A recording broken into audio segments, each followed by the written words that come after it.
In his academically ignored work, Churchward told us that Easter Island marked the southern boundary of ancient Lemuria. Is there a way we can demonstrate this? Sure, several.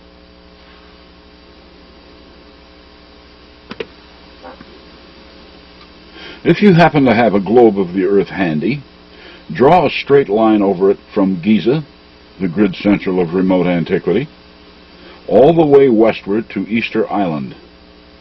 This line will, of course, cross South America, specifically across those mysterious plains of Nazca in Peru, and all of its lines and designs which no one has yet been able to figure out.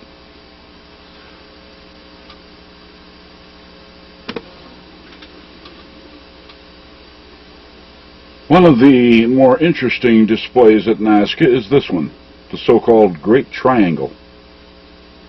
Now notice those several parallel lines that flow eastward from its west side.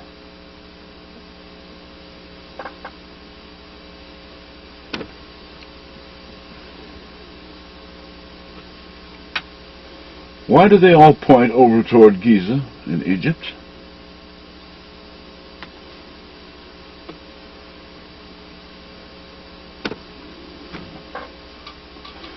Let's take a closer look at the Great Triangle, shall we?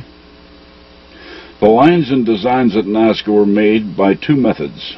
Some were grooves cut into the pampa, while others were laid out by placing stones in rows. The Great Triangle is among the largest geometrics at Nazca. What makes the Great Triangle so unique there are those several parallel lines which point over toward Giza. What's the message here? No one has been able to figure it out, despite an endless line of top mathematicians, archaeologists, and archaeoastronomers. Their best theories fail. But suppose I told you that any 8th grader worth a C- can read the message here if he or she simply concentrates. See it? It's all the lines, isn't it? Like trying to find a single tree in a forest. Okay, let's dispose of all the lines outside the triangle, except for the two which interrupt all the parallel lines.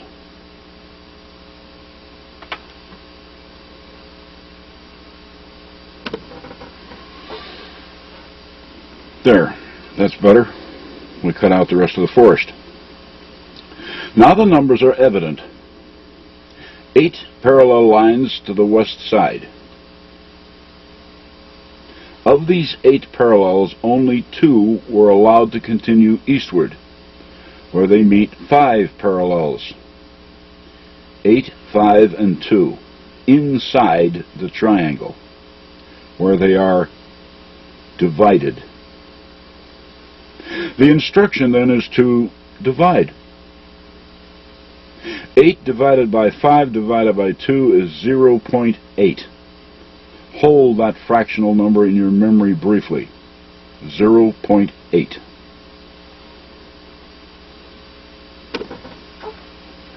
True of any triangle is the fact that it features 180 degrees of corner angles, an average of 60 degrees each. But look again, closely. Notice that this Nazca triangle is actually 2, one within another. What are 2 180-degree triangles? 360 degrees, of course. So why didn't they simply show us a 360-degree circle instead of a triangle? There was a very logical reason for that, as we will understand a bit later.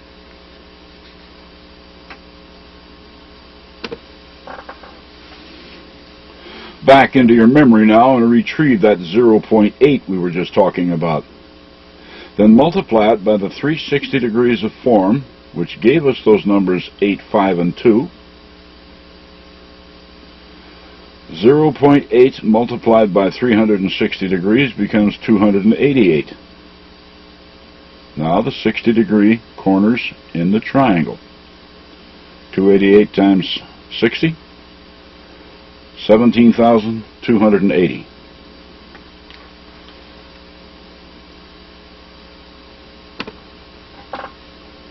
17,280 encodes the actual latitude of the Great Triangle. 14 degrees, 41 minutes, and 30.104 seconds south latitude. To find the Great Triangle's longitude to the west of the Great Pyramid at Giza, well, the triangle has 3 corners, doesn't it? Multiply its grid latitude of 17,280 by 3 and voila, 51,840, which encodes 106 degrees, 15 minutes, 32.6 seconds, right through the center of the triangle. Which means, of course, that the grid point of Nazca's Great Triangle is 3, like its 3 corners declare. And that's why they had to show us 2 triangles rather than a circle.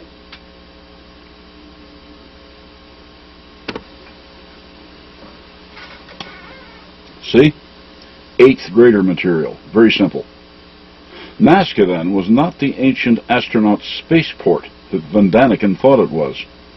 Nor do its many intersecting lines point to this or that star as archaeoastronomers thought.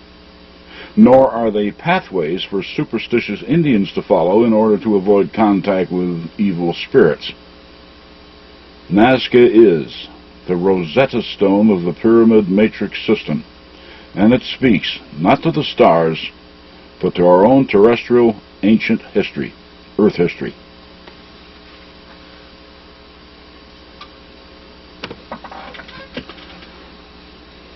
But don't just take my word for this. Ask the man. He's there at Nazca too. His name is Manos. And he shows us numbers very carefully, very clearly. But he has no face, hence no eyes, nose, or mouth to count. All he shows are his 9 fingers, 4 in one hand and 5 in the other. And notice that right angle where his head meets his shoulder, a 90-degree right angle. Some can do this in their heads.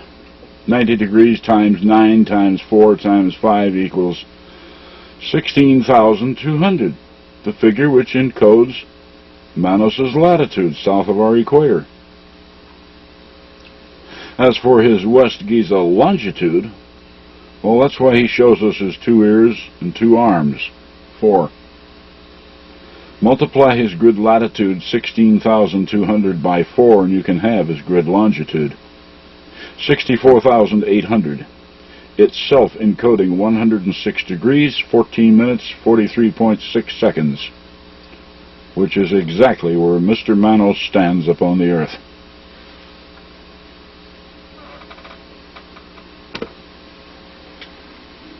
Another of Nazca's curious glyphs is the so-called spiral.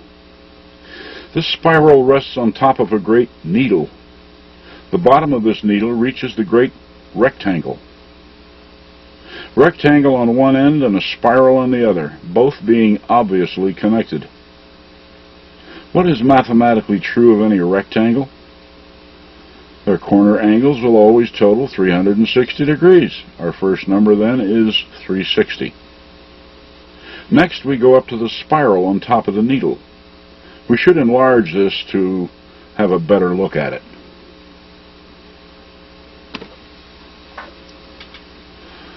Notice that the spiral is an enigma to the eye, part spiral and partly separate arcs. I should point out here that most references on Nazca will show this spiral as a true spiral. Why they do so, I can't imagine. But what you see here comes from the top. A topographical map drawn up by the Instituto Geográfico Nacional in Lima, Peru, dated 17 June 1993. As most of you know, I work only from the best data sources. Here we see that our spiral enigma shows 2 separate, incomplete arcs on its outside. In all, 4 arcs terminating abruptly at the top, and 2 others vectoring on top of the needle. The formula can be completed in the mind. 360 degrees times 4 times 2, 2,880. Encoded behind this large rational is the actual south latitude of the spiral, 14 degrees, 40 minutes, and 05.14 seconds.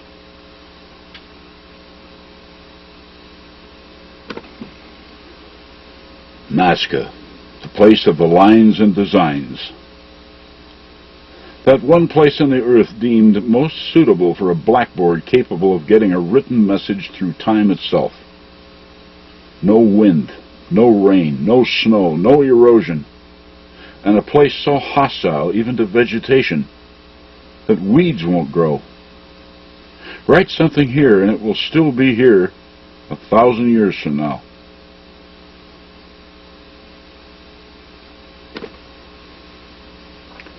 To read the messages at Nazca, one has to pay close attention, as Manos in the Great Triangle explained. Every detail must be digested. Bold generalities will get you nowhere. We learned this with a spiral, which upon close examination revealed that it is not.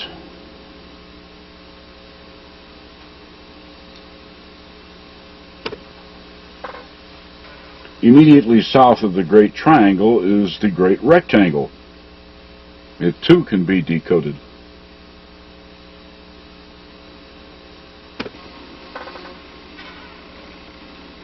Not all of Nazca's writings are geometrics. There are fish, monkeys, spiders, birds, like the hummingbird here.